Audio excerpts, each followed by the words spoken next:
the Christianity that we experience on a day-to-day basis seems to bear less and less resemblance to Narnia or Middle-earth every single day.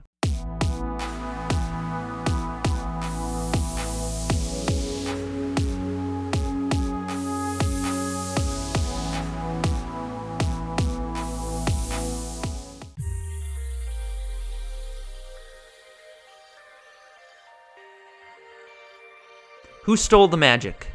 This is the question first and foremost on my mind as I look around and survey the Christian culture around us, particularly evangelicalism. It just doesn't seem like there's a lot of room for things like awe and wonder and mystery and beauty.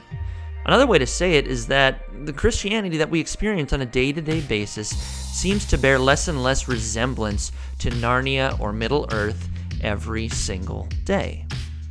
Which is kind of odd because the Christian faith, the historic Orthodox Christian faith, has always had a place for magic. In fact, we've even had a term for it. It's called a sacrament, baptism, and the Lord's Supper. These are the places where God promises to meet us in very real and very tangible ways, in ways where we would tend to say, God, you can't do that. That defies our expectations. It defies the laws of nature. It defies what we expect of him. So in the sacraments, there's room to be astounded and to say, this thing that you are looking at, that you're holding in your hand that looks like bread, Christ is actually here for you. And that thing that looks just like wine, that's the blood that brings forgiveness to you. And there's a place for being astounded. Now, where did all of this come from? Where did it spring from? Well, that would be a long story to tell, but I think the Enlightenment had a very big role to play in this. Descartes' I think, therefore I am, this idea that, this axiom that reason and rationality is first and foremost front and center, and as that gets bigger and bigger, what it does is it pushes mystery out to the fringes, because mystery becomes not something to be embraced and lived into, but mystery instead, it becomes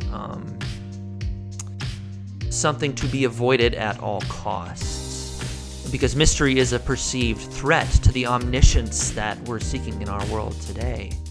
And so the anti-sacramentalism that's very prevalent in much of Christian churches today is more than just kind of a pushing back and sort of a metaphorical way of understanding things. In fact, what it does is it strips the faith of what is special to it. It strips us of the magic. And this is a lamentable fact.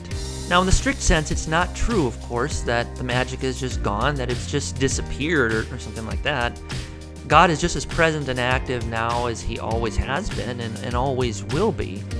So it's not an issue of whether God has ceased to act through the sacraments. The only question really that we have is, are we willing to let ourselves be astounded by it? In other words, are we willing to be surprised by the magic once again?